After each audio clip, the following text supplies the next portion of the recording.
કેમ છો વિદ્યાર્થી મિત્રો? એમજીઆર ચેનલમાં ફરીથી આપનું પુનઃ સ્વાગત છે. અને આજે મને આનંદ થાય છે કે ધોરણ 9 ના વિષય ગણિતને આજે હું લઈને આવ્યો છું. ધોરણ 9 ના મારા તમામ વિદ્યાર્થી મિત્રોને હું ચોક્કસ એટલું તો ખાતરી અપાવીશ કે તમે આપણી આ ચેનલ સાથે ધોરણ 9 અને 10 સુધી જોડાયેલા રહો છો અને જો ગણિત વિષયનો અભ્યાસ કરો છો તો મોટા ભાગના જે વિદ્યાર્થીઓની અંદર ગણિતનો એક ઊંડો ડર બેસેલો છે, મિત્રો ચોક્કસ કહીશ કે ચેનલ સાથે જોડાયેલા મારા વિદ્યાર્થી મિત્રો જ્યારે ધોરણ 10 ના ગણિત વિષયનું પેપર આપી રહ્યા હશે અથવા એ પેપર આપવા જઈ રહ્યા હશે એ આત્મવિશ્વાસથી સભર હશે. એમને ગણિતનો કોઈ ડર નહીં હોય. આવા આત્મવિશ્વાસ સાથે ચલો શરૂ કરીએ. ધોરણ 9 વિષય ગણિત અને પ્રકરણ નંબર 1 સંખ્યા પદ્ધતિ. મિત્રો ધોરણ 8 સુધી ઘણી બધી સંખ્યાઓ આપણા રોજબરોજના વ્યવસાયમાં અથવા વ્યવહારમાં આવી આપણે એને ઓળખી, પણ આજે આપણે એના એક ચોક્કસ નામને ઓળખવાનું, ચોક્કસ સ્વરૂપને ઓળખવાનું છે. અને એ સંખ્યાઓ કે જેને આપણે સામાન્ય વ્યવહારમાં જોઈએ છે અથવા 8મા ધોરણ સુધી ભણ્યા છીએ એના ચોક્કસ નામ શું છે તો જોઈએ. સૌપ્રથમ છે પ્રાકૃતિક સંખ્યાઓ. એ શબ્દની અંદર જ એની ઓળખ રહેલી છે કે પ્રકૃતિમાં જેને ગણી શકાય, દર્શાવી શકાય, વર્ણવી શકાય એવી સંખ્યાઓ. નેચરલ નંબર માટે આપણે કહીશું n, જેની અંદર 1, 2, 3 એ પ્રમાણે મૂલ્યની શરૂઆત થાય છે અને જે અનંત સુધી છે. ફરીથી કહીશ, 1 થી શરૂ થતી જે સંખ્યાઓ છે પ્રાકૃતિક સંખ્યાઓ છે, જેની અંદર આપણે એવું કહી શકાય કે સૌથી નાની પ્રાકૃતિક સંખ્યા એટલે શું? તો એક કોઈ એમ આપણને પૂછે કે સૌથી મોટી પ્રાકૃતિક સંખ્યા, તો એવી કોઈ સંખ્યાનું અસ્તિત્વ નથી, એ અનંત છે. ત્યાર પછી જોઈએ પૂર્ણ સંખ્યાઓ, હોલ નંબર્સ. વિદ્યાર્થી મિત્રો, જે આપણી પ્રાકૃતિક સંખ્યા છે એ પ્રાકૃતિક સંખ્યા 1 થી જે શરૂ થાય છે એમાં માત્ર એક શૂન્ય ઉમેરીએ એટલે કે શૂન્ય થી શરૂ થતી અને અનંત સુધી વિસ્તરતી જે ધન સંખ્યાઓ છે એને આપણે પૂર્ણ સંખ્યાઓ કહીએ છીએ. પ્રાકૃતિક સંખ્યાઓ જે 1 થી શરૂ થાય છે, પૂર્ણ સંખ્યાઓ જે શૂન્ય થી શરૂ થાય છે. વિદ્યાર્થી મિત્રો, કદાચ એવું કહી શકીએ આપણે કે શૂન્ય સંખ્યાઓ, ધન સંખ્યાઓ અને એમો મળી જાય ઋણ, તો એ સંખ્યાઓને આપણે કહીશું પૂર્ણાંક સંખ્યાઓ, જેનો સંકેત છે z. એટલે કે 0 થી 1 તરફ ધન સંખ્યાઓ, 0 થી બીજી તરફ ઋણ સંખ્યાઓ અને મધ્યમાં રહેલ શૂન્ય.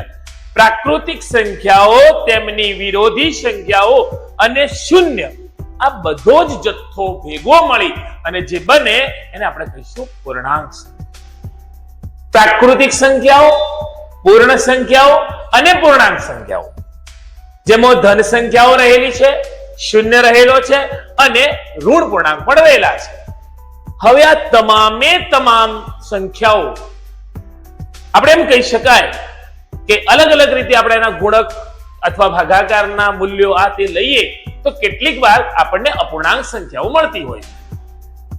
એટલે કે જો p અને q એક એવા પૂર્ણાંક છે જેમાં q શૂન્યતર છે, શૂન્યતર મીન્સ કે શૂન્ય એટલે કે q નું મૂલ્ય ક્યારે શૂન્ય નહીં હોય, તો એવી r સંખ્યાઓ આપણે લઈએ અને એ r સંખ્યાઓને p/q સ્વરૂપમાં દર્શાવી શકાય એવું કહી શકીએ આપણે. ટૂંકમાં સમજવા માટે પ્રાકૃતિક સંખ્યાઓ છે, શૂન્ય અંદર મળે છે, ઋણ સંખ્યાઓ મળે છે અને અપૂર્ણાંક સંખ્યાઓ મળે છે. આનું મૂલ્ય જેને કહીશું સમય સંખ્યાઓ. આપણે અહીંયા સંખ્યાના જે પ્રકાર કહી શકાય એનો અભ્યાસ કર્યો. એટલે કે પ્રાકૃતિક સંખ્યાઓ કોને કહીશું, પૂર્ણ સંખ્યા કોને કહીશું, પૂર્ણાંક સંખ્યા કોને કહીશું અને છેલ્લે સમય સંખ્યાઓ શું છે? સંખ્યાની ઓળખ બાદ ધોરણ 9 પ્રથમ પ્રકરણની આવતી કેટલીક ગાણિતિક પ્રક્રિયાઓનો આપણે અભ્યાસ કરીએ. એક પ્રશ્ન છે, એક અપૂર્ણાંક 2 નવમાંશ અને 2 સપ્તમાંશ, 2/9 અને 2/7 વચ્ચે રહેલ 4 સમય સંખ્યાઓ શોધો. અહીંયા પ્રથમ મૂલ્ય છે 2 નવમાંશ, દ્વિતીય મૂલ્ય છે 2 સપ્તમાંશ, એટલે કે છેદની અંદર મૂલ્ય છે 9 અને 7. વિદ્યાર્થી મિત્રો, ખાસ આ વસ્તુનું આપણે ધ્યાન રાખીશું કે છેદનું મૂલ્ય 9 અને 7 છે, એટલે કે 9 અને 7 જોઈએ તો લસા બને છે 63. આપણી પ્રથમ સંખ્યા 2/9 અને લસા 63 બનતો હોવાથી આપણે નીચે 7 વડે ગુણવા પડે છે. જો આપણે નીચે 7 વડે ગુણીએ છીએ તો ઉપર પણ 7 વડે ગુણવા અનિવાર્ય છે, કારણ કે મૂલ્ય સમાન રહેવું જરૂરી છે. કોઈ અપૂર્ણાંક સંખ્યાને આપણે છેદની અંદર કોઈ ગુણક વડે ગુણીએ છીએ તો અંશમાં પણ ગુણીશું. ઉપરનું મૂલ્ય આપણને મળે છે 2 × 7 = 14 અને નીચે 9 × 7 = 63, એટલે કે 63 નીચે છેદની અંદર 63 મળે છે, 14 નીચે છેદમાં 63 મળે છે. એ જ પ્રમાણે 2 સપ્તમાંશ 63 કરવા આપણે 9 વડે ગુણીશું, ઉપર પણ 9 વડે ગુણીશું, મૂલ્ય મળે છે 18/63. પ્રથમ મૂલ્ય 14/63, અંતિમ મૂલ્ય 18/63. પરંતુ આપણો પ્રશ્ન એવો છે મિત્રો કે વચ્ચે આપણે 4 સમય સંખ્યાઓની જરૂરિયાત છે. જોઈએ 14/63 અને 18/63, જેની અંદર તો આપણને 15/63, 16/63 અને 17/63 એવા અપૂર્ણાંક મળી શકે. પરિણામે આપણે આગળ જતા 14/63 અને 18/63 ને શું કરીશું તો ઉપર નીચે 2 વડે ગુણી દઈશું.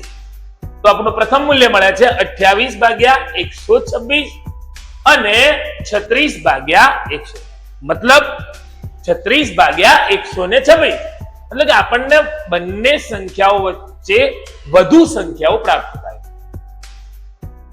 અહીંયા મધ્યની અંદર અથવા વચ્ચે આવતી આપણને 4 સમય સંખ્યાઓની જરૂરિયાત હતી. પરિણામે આપણે શું કરવું પડ્યું છે? 14/63 અને 18/63 ને ફરીથી 2 વખત ગુણવા પડ્યા. તો ઘણા બધા વચ્ચેના મૂલ્ય આપણને મળ્યા, એટલે કે 28/126 અને 36/126 વચ્ચે 28, પછી 29, 30, 31, 32, 33 નીચે આપણે તમામ મૂલ્યો લખ્યા છે.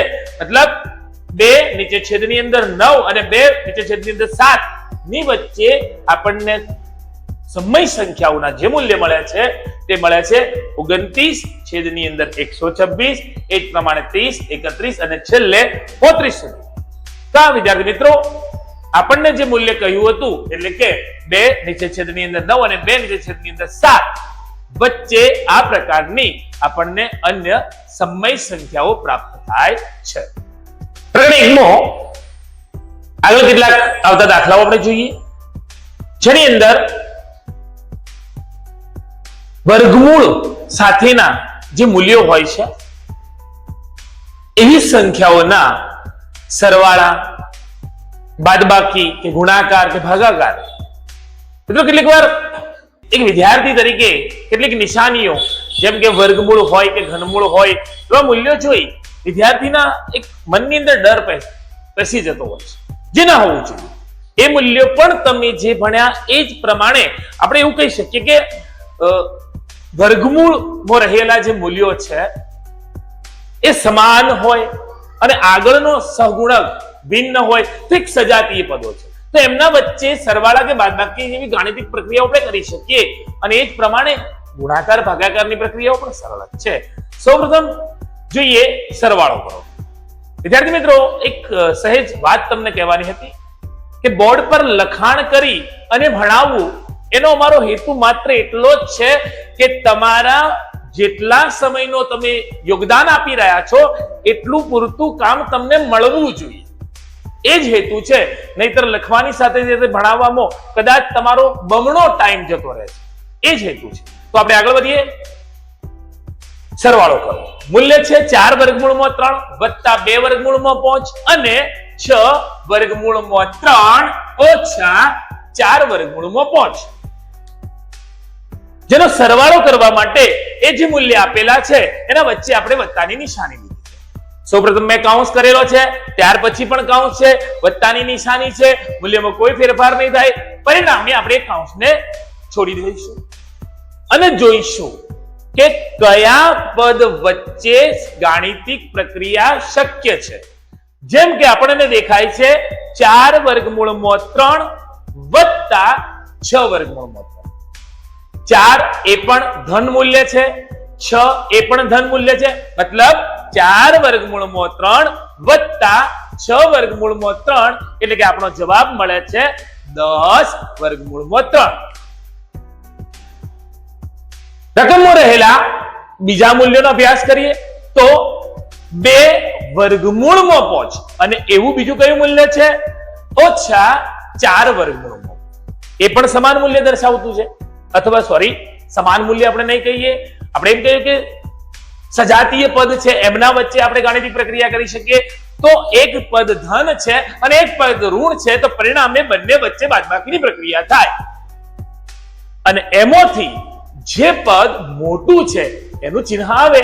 મોટું કયું પદ છે? ઋણ 4 વર્ગમૂળમાં 5. પરિણામે 4 વર્ગમૂળમાં 5 માંથી 2 વર્ગમૂળમાં 5 બાદ કરતા આપણને જવાબ મળે છે ઓછા 2 વર્ગમૂળમાં 5. આ થઈ સરવાળાની પ્રક્રિયા. એ જ પ્રમાણે ગુણાકાર કરો. પ્રથમ મૂલ્ય છે 3 વર્ગમૂળમાં 7 ગુણ્યા 5 વર્ગમૂળમાં 7. વર્ગમૂળમાં 7 ના પહેલા જે પૂર્ણાંક લખેલા છે એને આપણે અલગ જ લખી દઈએ, એટલે કે 3 ગુણ્યા 5 અને ત્યાર પછી છે વર્ગમૂળમાં 7 ગુણ્યા ફરીથી વર્ગમૂળમાં 7, 3 ગુણ્યા 5 એટલે કે 15 વર્ગમૂળમાં 7 ગુણ્યા વર્ગમૂળમાં 7. હા મિત્રો, કોઈ પણ બે મૂલ્ય સમાન હોય અને એમોય બંને સમાન મૂલ્ય વર્ગમૂળની નિશાનીની અંદર હોય અને આપણે એનો ગુણાકાર કરી કોઈ પણ મૂલ્ય હોય અને આપણે એનો ગુણાકાર કરીએ ત્યારે બંને ઉપર રહેલી વર્ગમૂળની નિશાની દૂર થઈ જાય. ચલો આ વસ્તુ તમને કદાચ સમજમાં ના આવે તો બીજા શબ્દોમાં કહું કે વર્ગમૂળમાં 7 છે ગુણ્યા વર્ગમૂળમાં 7 છે, 7 ગુણ્યા 7 કેટલા થશે?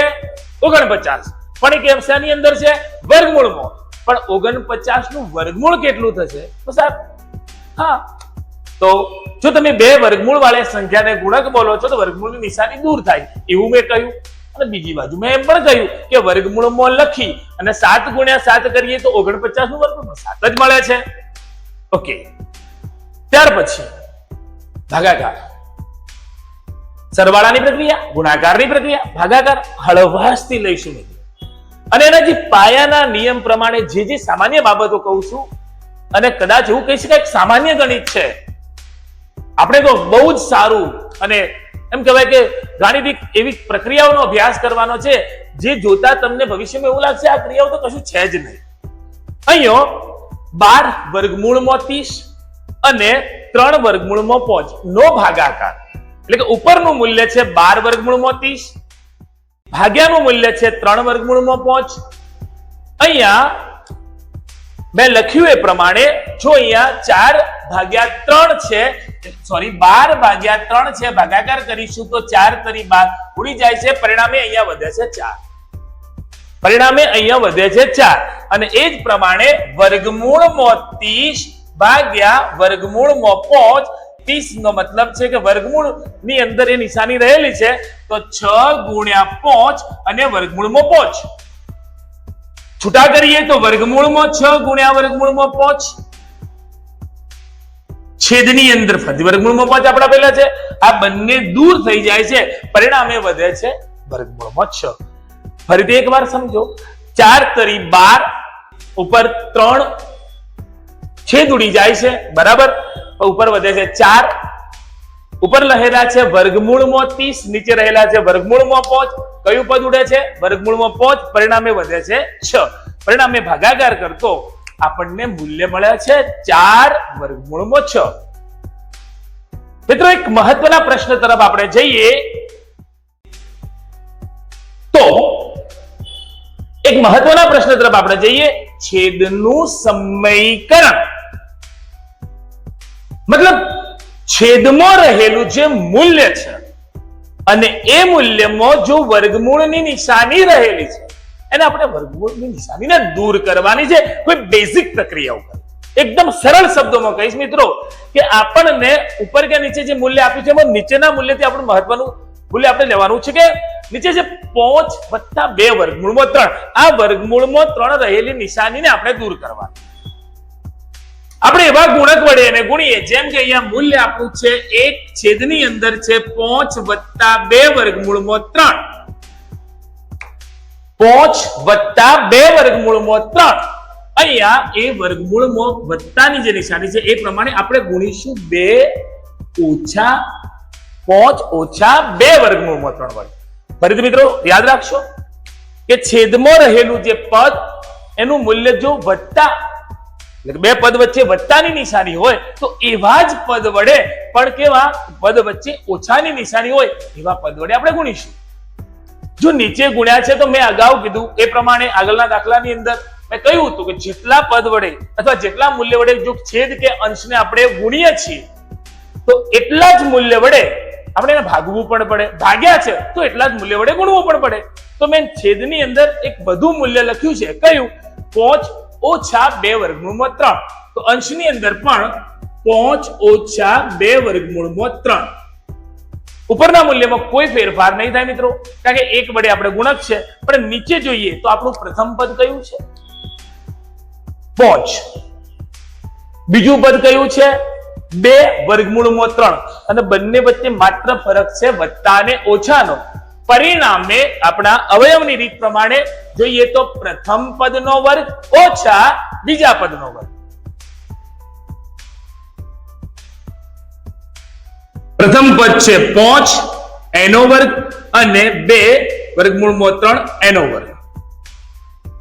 જોઈએ તો 5 - 2 વર્ગમૂળમાં 3, પ્રથમ પદનો વર્ગ એટલે 5 નો વર્ગ થશે 25, 2 વર્ગમૂળમાં 3, 2 નો વર્ગ 4, અને મેં અગાઉ કીધું એ પ્રમાણે વર્ગમૂળમાં 3 નો વર્ગ કરીશું તો વર્ગમૂળની નિશાની દૂર થશે.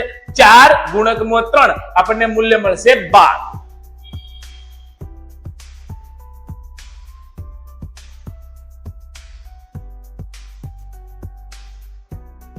અને છેદની અંદર 25 - 12 આપણને જવાબ મળે છે છેદમાં 13. મિત્રો, છેદનું સમીકરણ હું ફરીથી કહું છું કે છેદની અંદર આપણને બે પદ જે મૂલ્ય આપેલું છે, બે પદ વચ્ચે જો વત્તાની નિશાની છે તો આપણે એને ઓછાવાળા પદ વડે ગુણીશું, અને ઓછાની નિશાની આપેલી હશે તો આપણે એને વત્તાવાળા પદ વડે ગુણીશું.